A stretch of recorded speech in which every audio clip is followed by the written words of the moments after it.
It's Saturday, March 4th, 2023. Yesterday I finished all the final details on the interior of my truck build, so I thought I would just do this quick walkthrough video just to show what it looks like. Seems to be a popular thing to do videos now. I'm not a pro at it, but let's just give it a shot here. First up, you can see the door card. This is the standard one that comes from Factory 5 with the truck kit. I'm happy with it. It's a nice piece, looks good with everything else that I did. Got the power windows in. They work fine once you get them all sorted out. Had struggled quite a bit with the gasket material around the inside with two different types and how they match up, but I managed to get it to where I'm reasonably happy with it. Inside we have the I Did It chrome tilt steering wheel that came as an option with the kit. Also a really nice piece, very happy with it. I think it looks great. The steering wheel is very nice style and has a real horn button in the center. I did have to replace the turn signal switch inside. It was defective out of the box, which had me chasing electrical gremlins for quite a while. It turned out to be a pretty simple issue.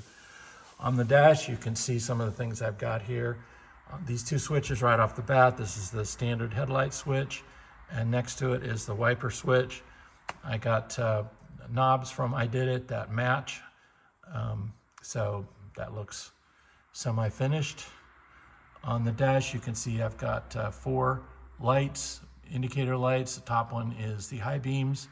The two in the middle are left and right turn signal, and the bottom one is the check engine light from the LS control pack.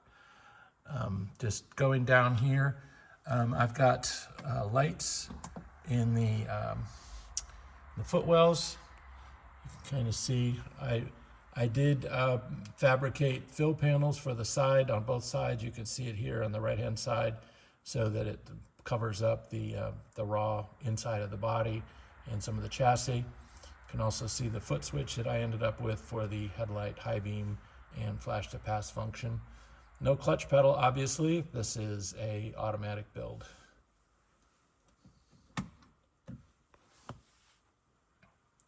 Moving across the dash, you can see I've got the autometer dash gauges.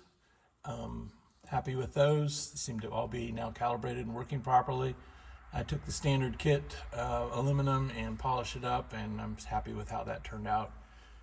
Over on the right hand side, you can see the Vintage Air Heat AC controller, and I also purchased an autometer clock. I like to have a clock in my vehicles. And this is the same style and color as the gauges that came with the kit, which I'm happy with. Up on top, you can see I've got some window shades, same ones I put in my coupe that seem to work okay. Over to the passenger side. The seats are custom ones that I talked about in my build thread. I'm very happy with them. They fit. They do take up a little more space than maybe what a racing seat or something would do, but it was important to me to have seats that had a headrest with protection against the back there, and we do fit, although probably people much taller than us wouldn't fit. Center console is something that I made. Again, showed that on the build thread. I've got the low car sport shifter. Right now it's sitting in neutral, so that's not exactly a normal spot for it, but that's I did have to send it back for repair, but they were very good about it, and it's now working perfectly. You can see up on the top there, that's where I mounted my fire extinguisher. Spent a lot of time trying to figure out where that should be, but ended up there. The center console has a storage area since there's no glove box.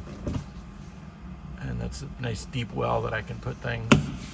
I put my window switches here in the center, a couple of cup holders. They're small and not very deep, but they serve a purpose. I can quickly show that my windows work.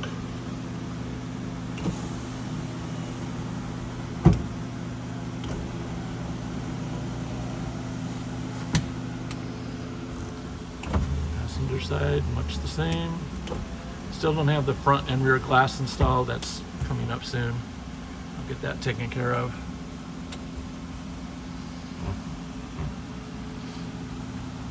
Also, you can see I do have cruise control.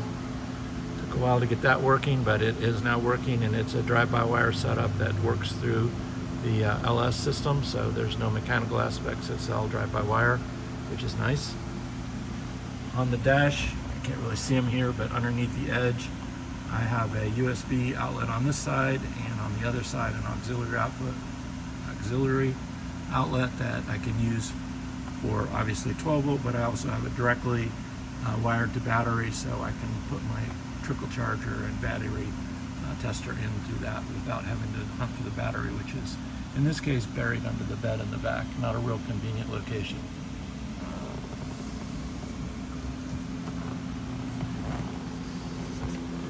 So that's it. Happy with how it turned out.